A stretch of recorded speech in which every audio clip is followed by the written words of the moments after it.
So you're not concerned about increased government surveillance of your data? No. Because you've got nothing to hide? Yeah. I reckon. Digital currency, I'm sure, is coming across the world, and it's making sure that New Zealand maintains its own identity, if you will.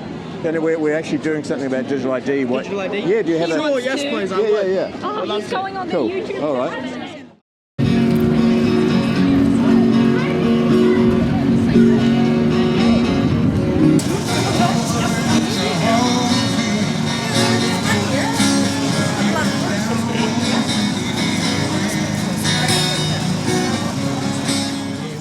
We're at the annual Petone Street Fair on this beautiful Saturday, and we're talking to people about digital ID to find out what they know about it and what their concerns are. So what do you know about digital ID?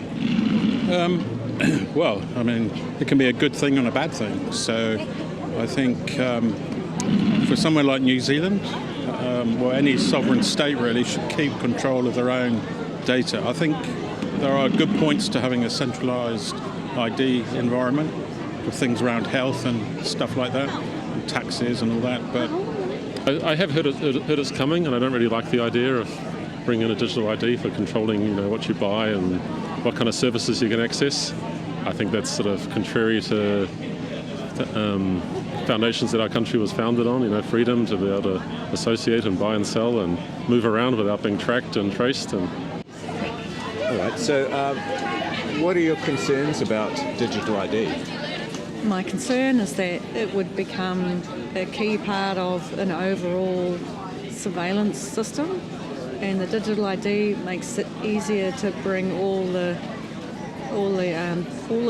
different aspects of our lives where we have activities or identity and bring them together into one place, which would make it easier to kind of bring in some kind of control grid. And so my concern is increasing surveillance and control. So I see you've got something about digital ID there. Yeah. What are your concerns about it? Well, I'd like to put it this way for people to understand the difference between a point-in-time identification, like when you show your driver's license when you go into a pub, for example. That's not an issue, because once you've shown that driver license, you go into the bar, you spend what you want. Okay. With the digital ID, when that gets converted into a digital ID, and we have programmable digital currency and we have social credit scoring, that means that everything goes through that digital ID. So once you go to the bar, every drink that you buy, it gets tracked, and the central bank digital currency could theoretically say, no, you've had enough to drink now, you're not going to buy any more alcohol. That's just an example of the difference. So that's the creep. The government's trying to introduce this digital ID as if it's just a point-in-time digital version of identification, but the long-term plan is to make it a digital ID which will control everything you do and track everything you do. That's the issue. And what could the government do with that information? Well, take an example. At the moment, most of the credit card companies offer to give you a carbon footprint score on your purchases. So if you go on Amazon or whatever, right? Ultimately, they could say, well, no, you've used too much carbon this week, but you can't buy any more meat or whatever, or buy any more fuel or whatever it is, with a programmable digital currency. That's ultimately what they can do. Complete control, complete surveillance and complete control. That's the concern.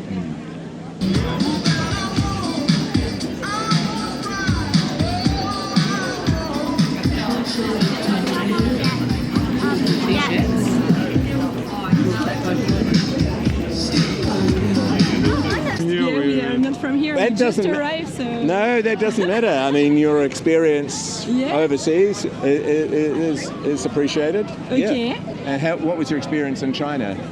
It was a bit strange to see all the camera in each corner of the... You know everything is safe and every action could be seen by the other. But in the other way, like you have no policeman anywhere in the street, you don't really feel it if you don't pay attention. But you know, at the end, you know, like everything is saved, and like if you want to take the train, for example, you have to add your passport number. If you have to book an hotel, you have the passport number. So everything is recorded with your passport number. So You feel a bit like you're following you everywhere. Like you need to give your ID everywhere for anything. So it was a bit strange. Like, when you think about it, it's a bit strange, but daily life, you don't really feel any pressure or things like this. So what do you know about digital ID, and what are your concerns? Well, from what I've been told, essentially it would remove like the anonymous aspect of like the internet or digital like communication. My main concerns are that, like, say for example you edit like an Israeli page about genocide, then that's like full knowledge of who's edited that, and then who knows what can happen to that person if they're trying to spread information. So I guess I'm just scared that it'll like it's like all authoritarian overreach. So that's my main concerns. And I guess you're aware that the New Zealand government is planning to introduce a social media ban for under 16s this year. Yeah, I am aware. Yeah, I think that's a bit. What do you think of that? I think social media is a good way for kids to like express themselves. So I think making that ban would sort of limit kids and like communication. So I don't really think it's a good idea. I see the thought behind it, but I'm not sure if it can be implemented well anyway. Okay, so do you have what concerns would you have with digital ID and surveillance?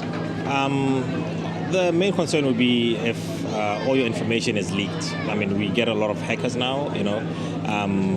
There was a time where a bank, I'm from South Africa by the way, a bank in South Africa was hacked, and obviously all the information of those people was also leaked, and that is a cause for concern. So that would be the main thing pretty much, yeah.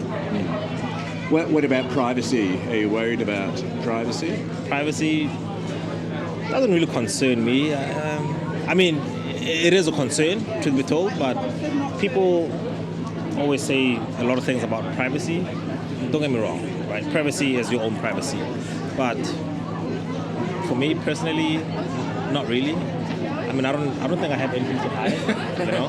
Not that it has to be like that, but Yeah, I think they're just concerns like in China, you know, that they had a social credit system which has changed into another system, but if you do certain things like jaywalk, you know, you get points taken off your score, and if you go, if you get into debt or something, then suddenly you can't travel out of your region or something. I mean, that may be an extreme system at the moment, but it's just potentially where it could go. Like if you have a carbon score, you know, like you're buying in the supermarket, or you bought too many of this, and you know, you can't buy this.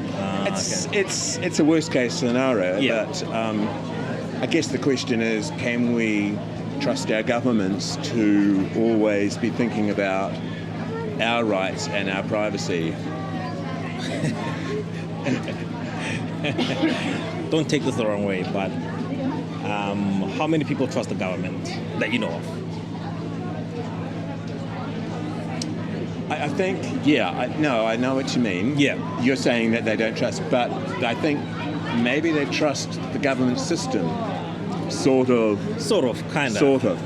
Yeah, sort of, kind of. Yeah. Where could this go? I mean, you talk about surveillance. What's the worst case scenario that we could be looking at?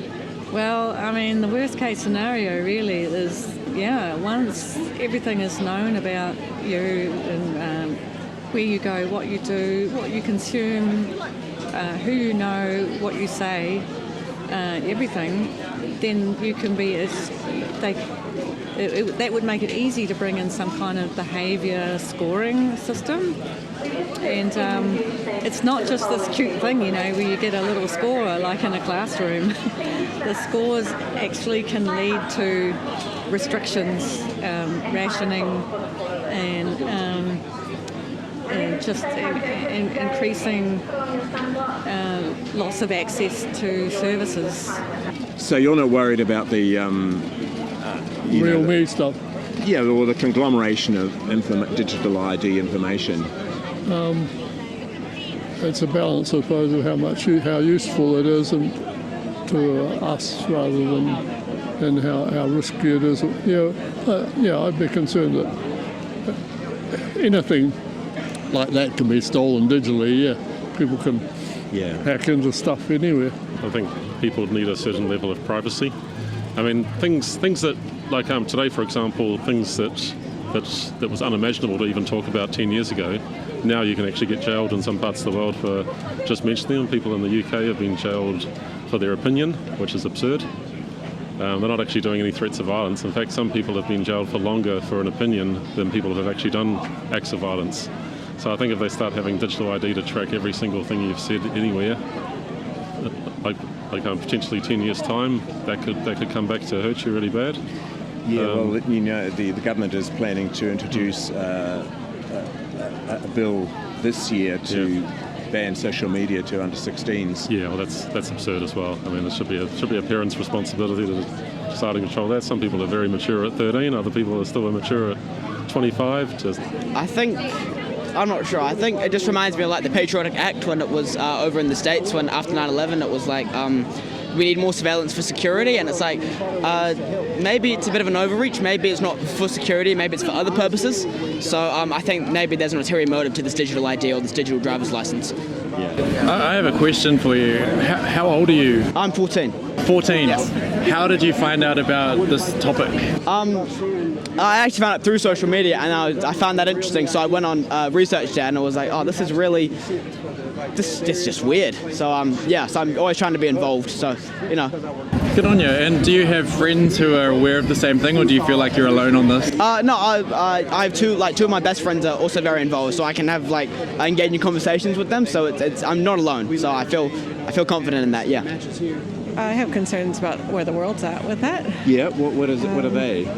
Well, the global sort of big tech companies basically keeping tabs on all of us. I don't know. I don't know the details, and I don't know where New Zealand's at with it per se. But I'm from the States, and pretty scary shit happening there, and a lot of surveillance and attack on free speech, which was one of the most important things about being American, I thought. And I feel like free speech has been pretty well protected in New Zealand, but maybe that's under threat too now. So. Yeah, and then being tracked constantly is of concern. Even if you're not doing anything wrong. Feel that's happening in the US? Yeah, definitely. More and more so, and it's being weaponized now. Concerns me. One of the things that concerns me is data being stored offshore, even though it's. That's part of your governance and sovereignty. So if you plan for that. New Zealand's got one of the best digital networks in the world with the fibre and everything. You don't necessarily need Starlink or whatever, but for the main populace, you could have everything located locally. I guess the government is probably following the lead of other governments, aren't they? And well, who are they? I mean, I wouldn't want to be following the US, for example, and I wouldn't want to follow the UK that was talking about using Palantir, because Palantir's into civil and military data gathering and harvesting, and I think it's the way the legislation is interwoven with the concept or with the infrastructure of digital ID as well. Yeah. So I don't know what that really means in New Zealand, but it's something that should be debated and thought through, so that people who are making the law or proposing law or trying to educate the public really understand what it means in the moment of the current day to where it will be in 5-10 years. What about your own country? Which country do you come from? From France. Okay, what's the situation like there with ID and surveillance? Really depend of the city. It's more about the area, because it's some mayors are really into that, so they put cameras everywhere, and some also no. So it's really depending of the areas. But there is really two like some people are really striking for not having it, and some are like very after that. So it's need to find a balance maybe to be okay for everybody. Is there any suggestions that you'd have what people could be doing? The main thing is to be aware of the risk, and we saw what happened in England, where Starmer tried to introduce compulsory digital identity if you wanted to work, which with the excuse that it was supposed to stop illegal migrants from working, which is absolutely nonsense because they can't work anyway without a national number. So they had protests of millions of people in the streets, and they canned it. So unfortunately, New Zealanders don't do that like they used to in my day back in the 1970s and 80s. We used to have protests in the streets all the time, but people don't do that so much now. This is Brian Tamaki. Yeah. In New Zealand, what can we do to push back against this digital ID system coming? If we were able to stop it, we would absolutely need to be able to continue to use physical ID and paper-based identification. But in order for that to be meaningful, we need greater protections for when there's a lot of services that want to see your ID, but you're not there, so you have to upload a photograph. And what happens to that photograph is quite unprotected. And so that would need much greater protections when you actually upload information. Privacy policies. When we sign on for services, quite often in the privacy policy, you have to consent to them collecting all the information they need to identify you anyway.